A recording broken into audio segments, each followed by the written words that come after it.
आई गईले डोलिया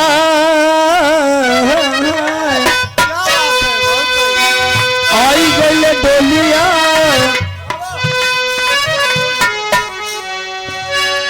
आई गईले डोलिया कहाँ रे दुवरिया आई गईले डोलिया कहाँ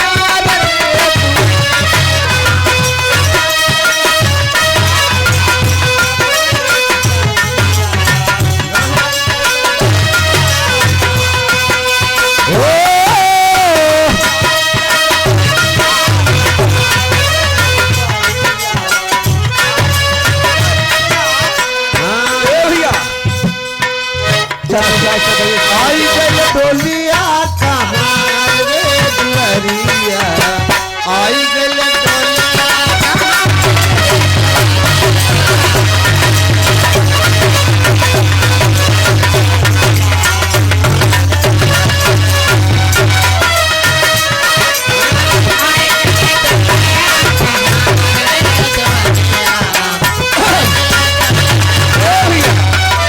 समय के अभाव पुजारी भैया ज्यादा समय न ले हमरे कि हमारा कार्यक्रम में जाई बाटे बा रामापुर में माल सजेला सजेला के डोली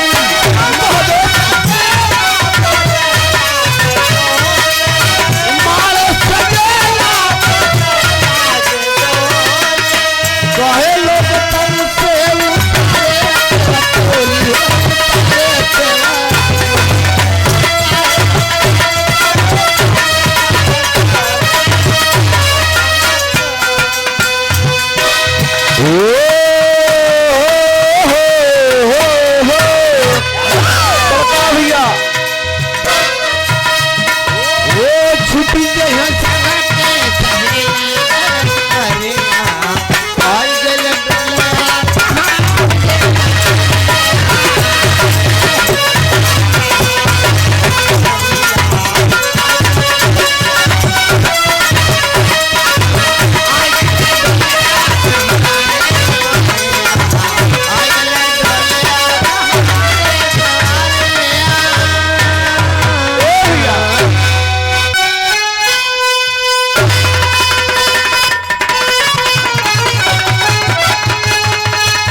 हमारे छोटे भाई सूरज अदवंशी जी से बहुत सुंदर विरहा बड़ा प्रिय लगा, बड़ा हाव भाव में जोश में खूबसूरत सूरज भैया क्षमा किया, हमारे बात बुरा न लगे। आप हमारे छोट भाई कह देते नहीं कहित नहीं या बोले बात परशुराम वाला पाठ न करा कर भैया नई उम्र में जोश बोलत है, लेकिन जहाँ जैसा रस वैसा बोला हम कहित कहा थे पर भाई परिवार समझ के लेते नहीं, हम कहित नहीं या बोले शिक्षा दिए वाला चूतिया होता है।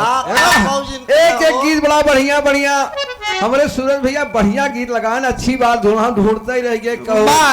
कहूँ चौकों को मिले छंदों को मिले लेकिन मिला नहीं, ठीक बन नए रूप गावत है भाई या बोले कि आप लोग बहुत दूर तक गावत है जैसे गोचर गलाई वैसे कंचोर पकुला हमारे सूरज भैया ने जैसे देश के रूप देखा तो वैसे अपना रूप बना दिया।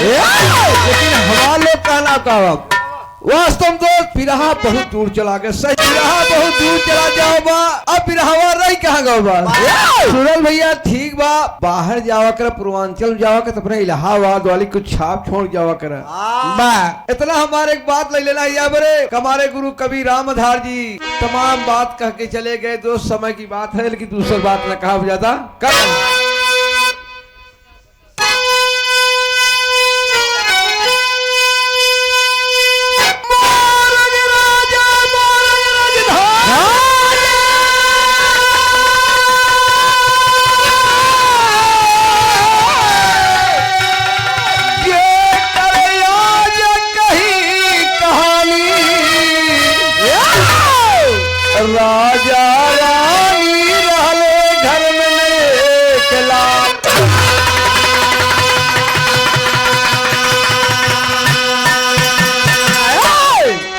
सब कहानी समझ लें। बाजिया एक एक बात समझवा बड़े भैया बतान कि बाजिया गया सुर राक्षस विष्णु जी के गदा द्वारा खत्म हो गया, मर गया। क्या कहना है? मोरंग राजा थे, मोरंग राजा को मालिक ने कोई औलाद न दिया। न औलाद होने के कारण एक दिन मोरंग राजा अपने रानी से कहा, रानी कहा हाँ अब मैं रात दरबार में नहीं रहूंगा। कहा क्यों? कहा लोग मुझे देख करके मुंह फेर लेते हैं, एक औलाद न होने के कारण ऐसा रात दरबार किस काम के। आज से मैं घर बार छोड़ करके रात दरबार छोड़ करके जंगल में जाकर के तपस्या करके अपनी जिंदगी व्यतीत कर लूंगा, लेकिन रात दरबार में रहना मुझे उचित नहीं है। बाप इसी भाव पे तज लगत है हमारे सूरज भी अक्सर गाना थी।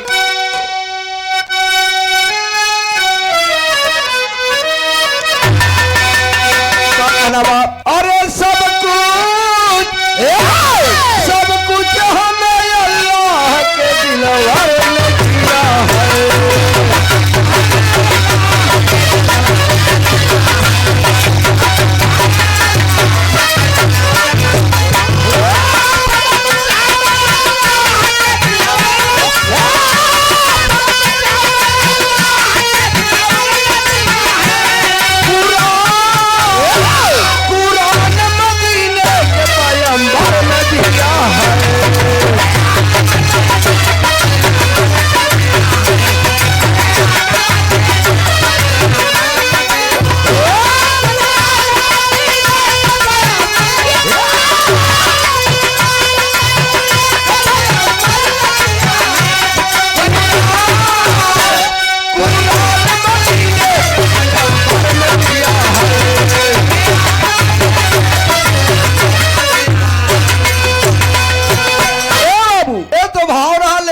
भाव में मोरंग राजा अपने रानी से कहते हैं क्या? मोरंग जी बोले अपने रानी से रोका।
राजा अपने रानी के सामने रो रो कहा, मोरंग राजा अपने रानी से कहा मैं घर पे नहीं रहूंगा। रानी कहा राजन बात क्या है? कहा ये रानी कहा गया है घर का दीपक दीप है, जग का दीपक भान, कुल का दीपक पुत्र है, मुख का दीपक पान। घर में एक दीपक जलाने वाला जब कोई नहीं है, ऐसी जिंदगी किस काम के। एकदम जोगी का रूप धारण करके मोरंग राजा घर से चल पड़े। क्या कहना है? जोगी का रूप धारे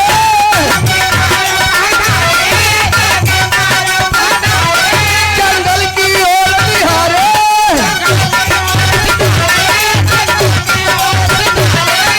जाकर के जंगल में राजा जी आसन मारे।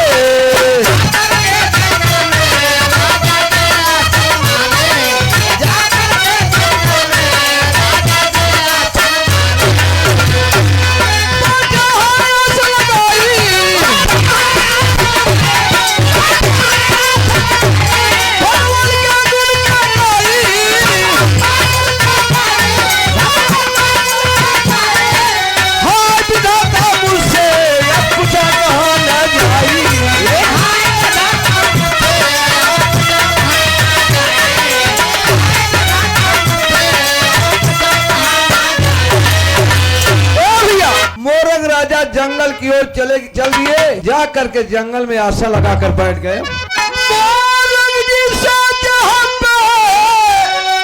रूठा है सवाल, अरे दुनिया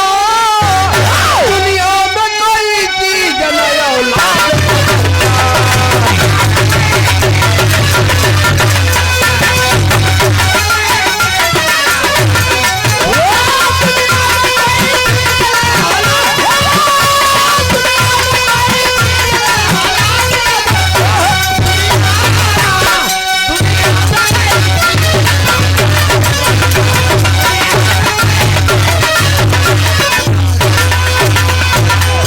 मोरंग राजा जंगल में जा करके आशा लगा कर बैठ गए। आसन लगा के बैठ गए। जौने जंगलवा में मोरंग राजा आसन लगा के तपस्या करे लागे, वही जंगल की ओर एक दिन नारद भगवान के आगमन हो गया। नारद भगवान के आगमन, नारद भगवान के नजर मोरंग राजा पड़ा। कहा अरे बाप रे बाप, इतना बड़ा राजा, इतना बड़ा राजा, इन्हा ऐसी कौन वस्तु की जरूरत पड़ी जो कि आकर जंगल में तपस्या कर रहे हैं। लेकिन तर्ज हमारे सूरज भैया कहो गावत थी। सूरज भैया हमारे वास्तव में तर्ज के मामले में लिखा हम डायरेक्टर कही थी। कहो को तर्जवा में सारा समय खा जाओ सूरज भैया हवा का कोई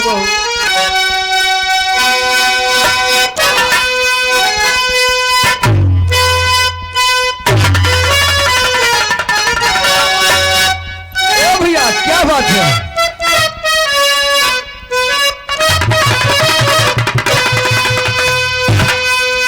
देखा कौनो नई लड़की अपने ससुरे से वापस आई रहा है। ऐसे नौजवान रहा है मेरे सूरज भैया की नहीं, इतनी चढ़ रहा है कुछ छत कुदल रहा है अपने भैया, अपने सूरज भैया की नहीं चमकीली रहा है। और ससुरे से आए रहा है, जब ससुरे से आए सावन भादो के महीना में बेचारी घास छोड़ गई। तो 4-6 सखी रहा, सब तो हंसत बोलता है, लेकिन वो बेचारी मन लटकाए बैठी रही। अरे बेटी का बेटी काहे मन मारे है, नहीं तो हर बिया भावा तो खुशी में रहा चाहिए। तो लड़की रोई, कहा तो बहन तू समझतू नहीं कहे का। हम 3 बहन 2 बहन की शादी हमारे पिताजी अगल बगल की है, लेकिन हमारी शादी बहुत दूर कर दिए। अगर आप अब दूर कहाँ रही है जमाने में, अब तो गाड़ी मोटर ऐसी साधन में दिन भर हम चाहिए जहाँ से आवा चाहिए जहाँ कहा मामला काबा पूर्वी में